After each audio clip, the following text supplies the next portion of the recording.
ভিতরে কে কে আছে?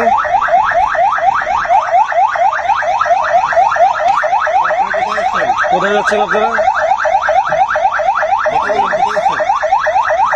আমরা সকল গাড়ি সার্চ করব।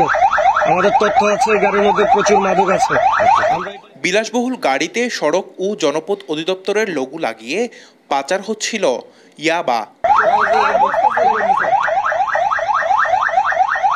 যেখানে ছিল 7 লাখ ইয়াবা।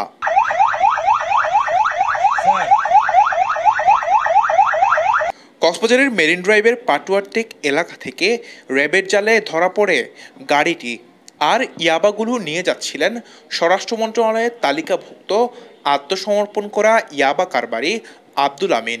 সাথে ছিলেন আরও 3 সহযোগী। এরকম অনেক সময় মাদক কারবারিরা এই ধরনের বিভিন্ন প্রকার স্টিকার এবং অনেক সময় পুলিশের স্টিকার দিয়েও তারা বিভিন্ন সময় বিভিন্ন এলাকায় তারা মাদক সরবরাহ করে। যেহেতু গাড়িটি একটি এসইউভি গাড়ি এবং আপনারা গাড়িটি ইতিমধ্যে দেখেছেন, এটি দেখতে কিন্তু বেশ প্রশাসনের গাড়ির সাথে কিন্তু মিলে, যেহেতু এটা একটি পাজেরো গাড়ি। তো যার কারণে এটাতে যে কোনো প্রকার একটি স্টিকার, প্রশাসনের স্টিকার যদি লাগিয়ে নিয়ে যায়, এটা কিন্তু প্রাথমিকভাবে যদি নির্দিষ্ট কোনো তথ্য আমাদের কাছে না থাকে, এটা কিন্তু আইডেন্টিফাই করা কিন্তু বেশ কষ্ট, যে এটা আসলেই কি একটি সিভিল গাড়ি নাকি এটা একটি প্রশাসনের গাড়ি। সোমবার দুপুরে এক সংবাদ সম্মেলনে র্যাব জানায়, আইন শৃঙ্খলা বাহিনীর চোখকে ফাঁকি দিয়ে দীর্ঘদিন ধরেই এমন কায়দায় ইয়াবা পাচার করে আসছিল চক্রটি।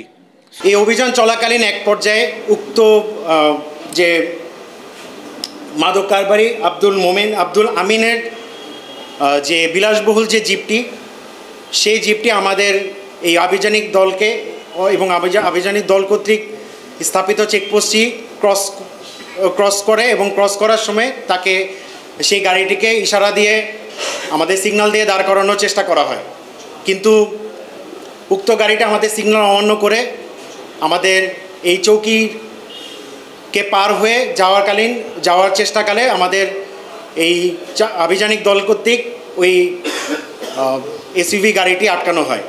সেখানে আমরা যে কুখ্যাত মাদক কারবারি আব্দুল আমিনকে আমরা শনাক্ত করতে সক্ষম হই।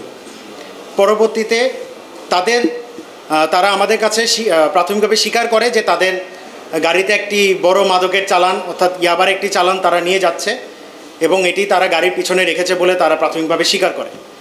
পরবর্তীতে আমরা উপস্থিত সাক্ষীদের উপস্থিতিতে আমরা তাদের সম্মুখে গাড়ির পিছনে রাখা, অর্থাৎ গাড়ির যে ব্যাগডালা যে হ্যাচটা খোলার পরে পরবর্তীতে আমরা ওখানে সর্বমোট 70 কার্ড অর্থাৎ 7 লক্ষ ইয়াবা আমরা সেখান থেকে জব্দ করি। পার্শ্ববর্তী দেশ মিয়ানমার থেকে ইয়াবাগুলো বাংলাদেশে সরবরাহ করছিল সেদেশের বাসিন্দা রোহিঙ্গা সিরাজ।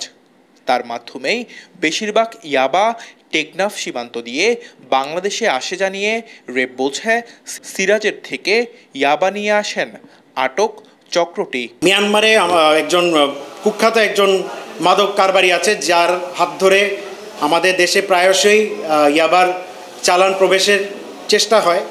তো বারমাইয়া সিরাজ, এই বারমাইয়া সিরাজের সাথে সম্পৃক্ত হয়ে সে আমাদের দেশে ইয়াবার বড় বড় চালান অনুপ্রবেশের জন্য সর্বদাই সক্রিয় থাকে।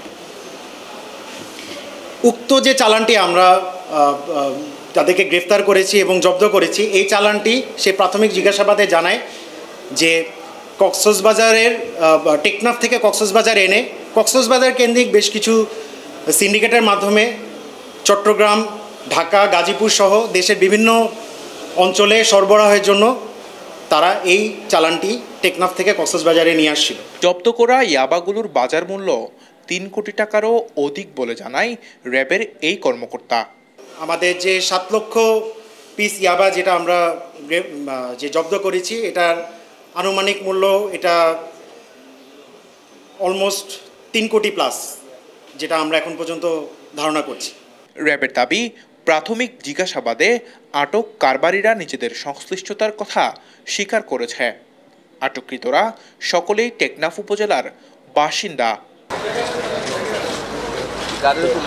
সানজিদুল আলম সজীব, TTN।